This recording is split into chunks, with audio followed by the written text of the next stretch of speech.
NBA totals for Friday, December 2nd. The NBA season is in full swing right now as we head into the month of December. We have 4 games on the card today. Pretty good slate of games. Now, don't forget to check out SBR for all the odds, all the stats, sportsbook reviews, sign-up bonuses. Again, it's all there at SBR, so be sure to check out our website. Let's go ahead. Let's start breaking down some games here. The first one we're going to look at is the Los Angeles Lakers um, versus the Toronto Raptors. Excuse me. Right now, odds makers have it at 214, and I'm going to go over this total. I give in with Toronto. I give in. They are just scoring at such an unreal rate compared to last year, and they're not playing a lot of defense. I mean, they are getting up and down the floor. Well, actually, they're not really even pushing a lot of tempo. They're just shooting so efficiently this season. I mean, against their last matchup against Memphis, they scored 120 points. They only got up 69 shots, but they shot 55% from the floor. Los Angeles is not going to pose much of a threat on the defensive end. I think Toronto's going to score a lot, and the Lakers can score. They can shoot the three. Right now, Los Angeles are averaging 106.6 points per game, with Toronto averaging 109.7. Wow. And the Lakers are giving up that number, 109.5, with Toronto allowing 104.3. I think it's going to get up and down. The Lakers, good three-point shooting team. They love to shoot it, averaging over 25 attempts per game, and they're shooting over 35% from distance. That's really good with a Toronto team that's allowing over 35% from distance. So I think the Lakers are going to be able to keep up. Los Angeles, with Walton, they want to push some tempo. They want to spread the floor. They're averaging 87 attempts per game. That ranks ninth in the NBA. And Toronto's just been so good efficiently. Right now, they're shooting 47% overall. That ranks second in the NBA. And they're fourth in effective field goal percentage. And they're fourth in shooting efficiency. They've just been awesome. Los Angeles defensively have been terrible. They rank last in the league in opponent overall shooting percentage and two-point shooting percentage. I think Toronto's going to be able to score. Toronto's actually been, fast break points. We got Los Angeles. They rank ninth. Toronto ranks seventh. I'm trying to get a handle on this Toronto team. I think they're going to get up and down. That's a big total, but I think they're going to get there. This should be a really good game to watch. Lakers big win against Chicago the other night.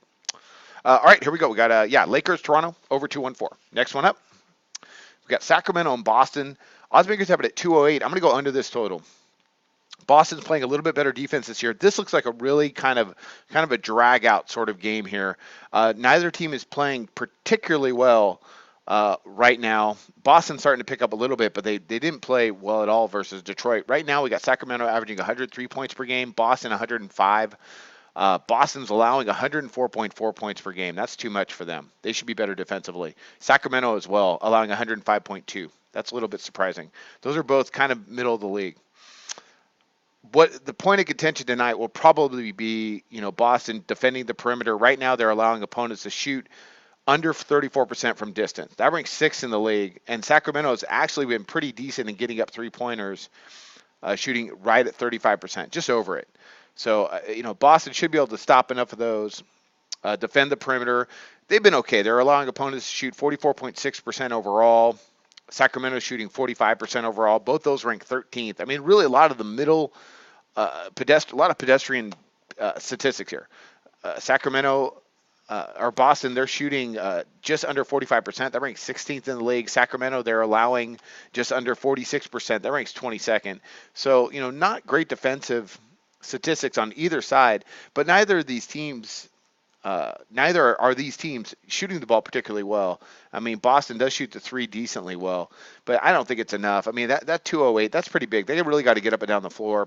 Tempo-wise, you got Sacramento. They're averaging just 83 attempts per game, and they allow just 81.5. That ranks fourth in the league. Boston hasn't been getting up and down nearly as much as they did last year, averaging just 86.3 attempts per game. That ranks 14th in the league. Last year, they were right up there with OKC and Golden State, but that's not happening so far. I think it's going to be a defensive battle. I'm going to go under that total of 208, Sacramento and Boston. Next one, we got the Clippers and New Orleans. This is a surprising number. This one threw me off because that's 207. Usually with New Orleans, we're seeing something over 210. So I'm going to go over this total. We got the Clippers coming off their game versus Cleveland. Actually, as I make this video, that game is just about to start.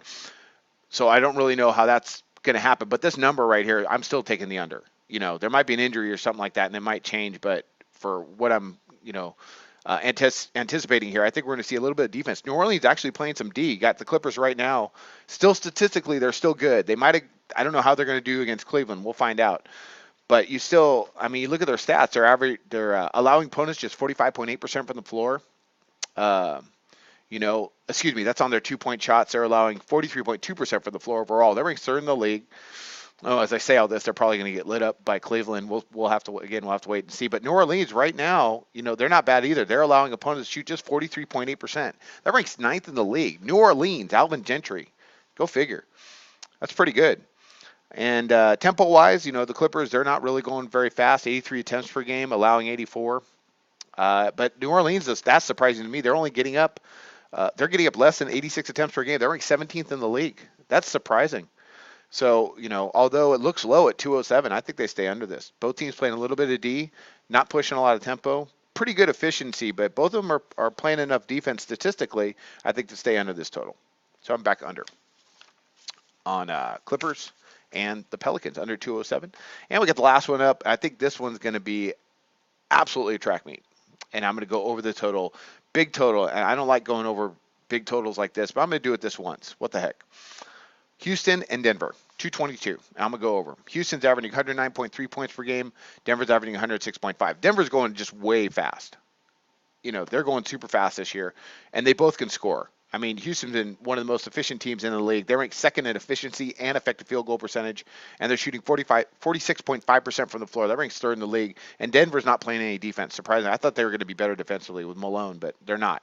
They're allowing opponents to shoot almost 46% from the floor. That ranks about 24th, and not about. It ranks 24th in the league. I got the stats right here. Denver also, they're allowing opponents to get up over 89 attempts per game. That ranks fourth to last in the league. Houston will love that because although they haven't been pushing a lot of tempo, they can flat out score. What has me, a little bit of pause on this is the fact that Houston is going to play later. Again, this video is being made early against Golden State. So them coming off a back-to-back, how are they going to react now going to Denver? I think they're just going to go ahead and run. The last time they had a back-to-back, I don't have it in front of me if I recall correctly, it was well over the total. I believe it was the second leg of a back-to-back they played. It was either at Milwaukee or they hosted Milwaukee, but they went for almost 230 points. So I'll actually remake this video if that's wrong, but I'm pretty sure that's correct. Denver, right now, they're only shooting 43.3% from the floor, which is not good, but Houston's allowing opponents to shoot almost 47%. That ranks 27th in the league defensively. And again, Denver's just getting up and down. They're getting up 88.5 attempts. This is going to be a track meet. I think they're both going to be able to score. They both attack the rack with, Denver scoring. Well, they're third in the league in points in the paint, and Houston's fourth in the league in points in the paint. So that's a lot of easy buckets. That's them getting to the rack. I think it's going to happen tonight. So I'm going to go over that 222. Big total, but I think they get there. All right. Quick recap. Got Los Angeles Lakers, Toronto over the 214, Sacramento, Boston under the 208. The Clippers and the Pelicans under 207, and Houston and Denver over the 222. Those are our 4 NBA picks today for the totals, and I wish you luck on your picks today. Be sure to check out SBR.